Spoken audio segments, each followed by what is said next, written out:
What a match, what a show! কি দারুণ cricket খেলেছে বাংলাদেশ অস্ট্রেলিয়া দলই। ১৯৭ রানের টার্গেট, বাংলাদেশ ১৮৯ রান করেছে। মাত্র ৭ রানের জন্য বাংলাদেশ দল ম্যাচটা জিততে পারেনি।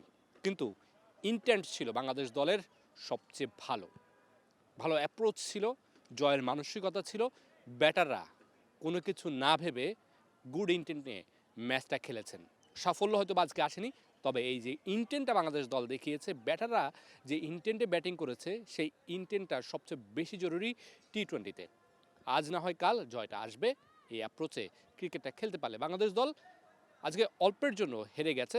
মূল ব্যর্থতার জায়গা, মূল পয়েন্ট সেটা হচ্ছে যে সাইফ এবং ইমন ব্যাক টু ব্যাক আউট হয়ে যাওয়া। সেই জুটিটা যদি আরেকটু ক্যারি করতে পারতো, তাহলে হয়তো বাংলাদেশ দল একটা ওভার হাতে রেখেই ম্যাচটা জয় নিয়ে আজকে সিরিজের সমতায় ফিরে চট্টগ্রামের সাগরিকা ছাড়তে পারত। পারভেজ হোসেন ইমনের কণ্ঠেও ছিল সেই আক্ষেপ। জি, আমরা আসলে প্ল্যান অনুযায়ী আগাচ্ছিলাম। আমার মনে হচ্ছিল সবচেয়ে বিগ লস ছিল আমরা সাইফ ভাইয়ের উইকেটটা ব্যাক টু ব্যাক পড়াতে। ওইখানে একটু পিছিয়ে গেছি মনে হলো, নাহলে খুব সুন্দর আগাচ্ছিল।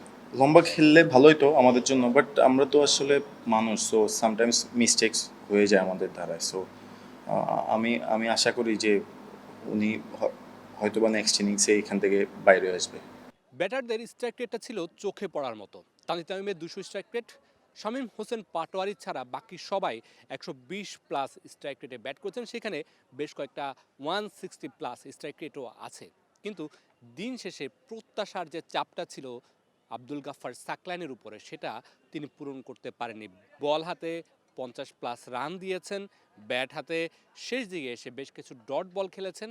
সেখানেই আসলে প্রত্যাশার খাবিটা খেয়েছে বাংলাদেশ দল। বাংলাদেশ দলের যেই সম্ভাবনাটা ছিল, যেই সুযোগটা ছিল, যদি তাওফিক হৃদয়ের সাথে সাকলাইন আরেকটু ভালো সাপোর্ট দিতে পারতেন, খুব কাছে গিয়ে হয়তো বা তরিটা আর ডুবতো না।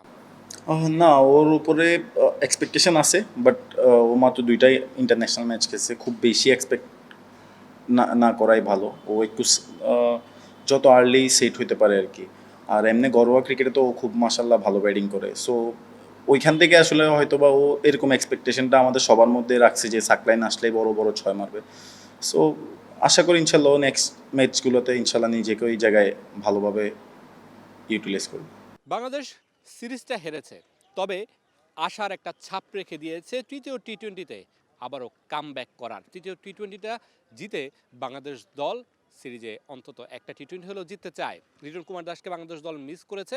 তৃতীয় টি-20তে হয়তো আমরা আরও কিছু পরিবর্তন দেখতে পাবো একাদশে। তবে সবচেয়ে আশার যে বিষয়টা, চট্টগ্রামের এই সাগরিকায় মানুষের যে ঢল নেমেছিল, দর্শকদের যে ঢল নেমেছিল, দর্শকরা বাংলাদেশের হারার পরও ভালো একটা ম্যাচ উপভোগ করে বাড়ি ফিরেছেন। সেজন্য টাইগারদের ধন্যবাদটা অবশ্যই প্রাপ্য।